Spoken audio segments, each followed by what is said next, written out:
नमो नमः. मी वॅस्ट्रो गायत्री जोशी. आजचा जो विषय आहे तो आहे पुत्रदा एकादशी. पुत्रदा एकादशीचे महत्व असे आहे, ज्यांना संतान सुखाची अपेक्षा आहे, ज्यांना संतान सुख हवं आहे, जे संतान आहे ते सुखात राहो अशी इच्छा आहे, त्या व्यक्तींनी हे पुत्रदा एकादशी नक्की करावी. या एकादशीला भगवान श्री कृष्णाचे छोटे बालरूपाची पूजन केली जाते. पुराण कथेनुसार भद्रावती नगराचा राजा सुकेतुमान हा दुःखी होता, कारण भरपूर दिवस होऊन गेले तरी सुद्धा त्यांना संतान प्राप्ती नव्हती.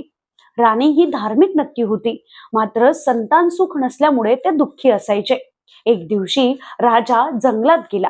तिथे बघतो तर काय, ऋषीमुनी पुत्रदा एकादशी करत होते. ऋषीमुनींनी यांना दुःखाचे कारण विचारले. राजा बोलले की त्यांना संतान सुख नाही आहे. त्या दिवशी श्री ऋषीमुनींनी पुत्रदा एकादशीचे महत्व सांगितले. राजा थेट घरी आला आणि त्यांनी या एकादशीचं पूजन आणि अर्चन केलं.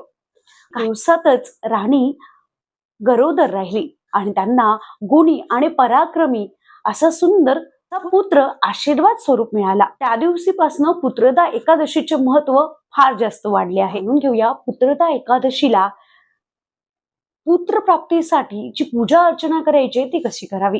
प्रथमतः सकाळी लवकर उठून अंघोळ करून पिवळे वस्त्र परिधान करावे. त्यानंतर बाळकृष्णाची मूर्ती घेऊन बाळकृष्णावर तुळशीची पाने वाहावी, हळदी कुंकू पिवळे फूल अर्पण करावे. त्यानंतर श्री भगवान कृष्णाला पिवळ्या मिठाईचा नैवेद्य दाखवावा.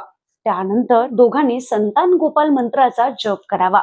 हे लक्षात ठेवा, या दिवशी तुळशीचे पाने तोडायची नाही आहेत. ही संपूर्ण माहिती होती पुत्रदा एकादशी बद्दल.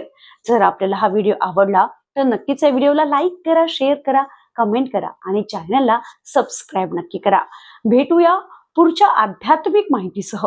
तोपर्यंत श्री स्वामी समर्थ.